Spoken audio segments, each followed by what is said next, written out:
स्टार्टिंगमध्ये सांगा. ज्यावेळेस स्टॅमरिंग होत आहे असं लक्षात आलं त्यावेळेस घरच्यांनी आणि जवळच्या नातेवाईकांनी लगेचच मला दवाखाने किंवा जे काही स्पीच थेरपी करता येतील त्या करायला सांगितल्या, ते करायला घेऊन गेले. सर्व प्रोसिजर केली, आयुर्वेदिक ट्रीटमेंट पण केली, होमिओपॅथी ट्रीटमेंट पण केली.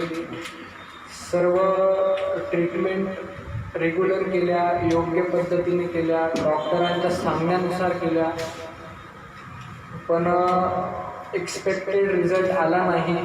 जे स्टॅमरिंग कमी व्हायला पाहिजे ते झालंच नाही, उलट वाढत गेलं. ते बघा, लक्ष द्या बरं का, उलट ते वाढत गेलं. बरं, ठीक आहे, वा. उलट ते वाढत गेलं. माझे काका डॉक्टर आहे, त्यांनी सुद्धा भरपूर प्रयत्न केले ॲज अ डॉक्टर म्हणून. पण ते ॲक्च्युली होमिओपॅथिक आहे, पण ते ॲलोपॅथीची ट्रीटमेंट देतात.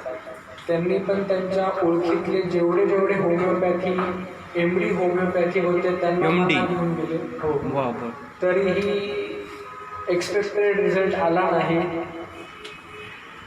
त्यानंतर मग शेवटचा ऑप्शन राहिला तो म्हणजे स्पीच थेरपिस्ट. नाशिकमधले, पुण्यामधले पण जेवढे नावाजलेले स्पीच थेरपिस्ट होते त्यांच्याकडे मी गेलो. त्यांनी जसं सांगितलं, जसं त्यांची प्रोसिजर होती, जशी त्यांची थेरपी होती त्यानुसार मी केलं. पण मला पूर्ण 100% फरक नाही आला. कधी स्टॅमरिंग यायचं, कधी जायचं. पण जो स्टॅमरिंगचा रेट होता तो 90%वरून थोडासा 80%वर आला. पण 80% म्हणजे खूप झालं. ते स्टॅमरिंग व्हायचंच.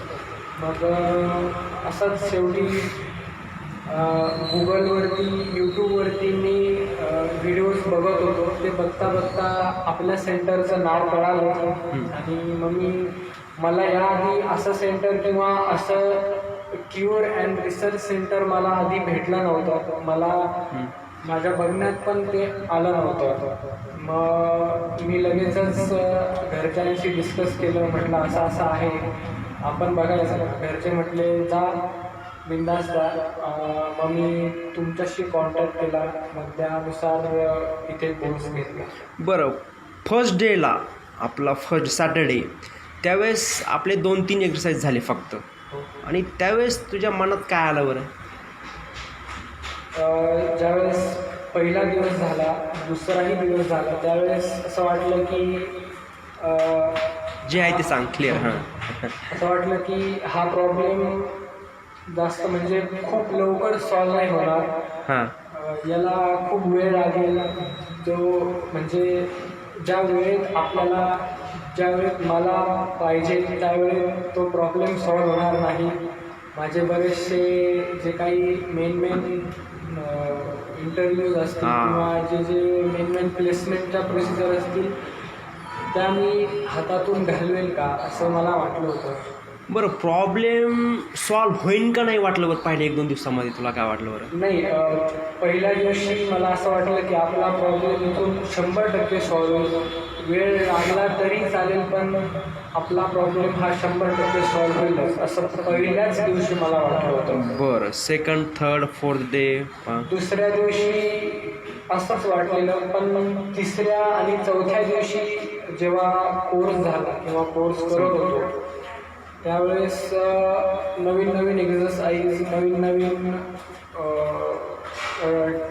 ट्रिक्स मला कळाल्या. आणि त्या ट्रिक्स वापरून मी जेव्हा बाहेर बोललो, जेव्हा इतरांशी इंटरॅक्शन झालं, इतरांशी फोनवरून कन्व्हर्सेशन झालं, त्यावेळेस मला असं वाटलं की हा प्रॉब्लेम आपण ह्या प्रॉब्लेमच्या ज्या एक्झरसाइज आहे, ज्या ट्रिक्स आहे त्या आपण कंटिन्युअस आणि डिसिप्लिनने अप्लाय केल्या. सरांनी जसं आपल्याला सांगितलं तसंच आपण बोललं तर हा प्रॉब्लेम आपला लवकरात लवकर सॉल्व्ह होऊ शकतो. म्हणजे मला इंटरव्ह्यूला फेस करायचं आहे, मला प्लेसमेंटच्या प्रोसिजरला बसायचं आहे. तर आता थोड्याशा कंपनी हातातून जाते, पण ज्या पुढे पण कंपन्या येतीलच त्या कंपन्यांना मी एक स्टॅमरिंग फ्री म्हणून मी बसू शकतो असं मी असा कॉन्फिडन्स आला आहे.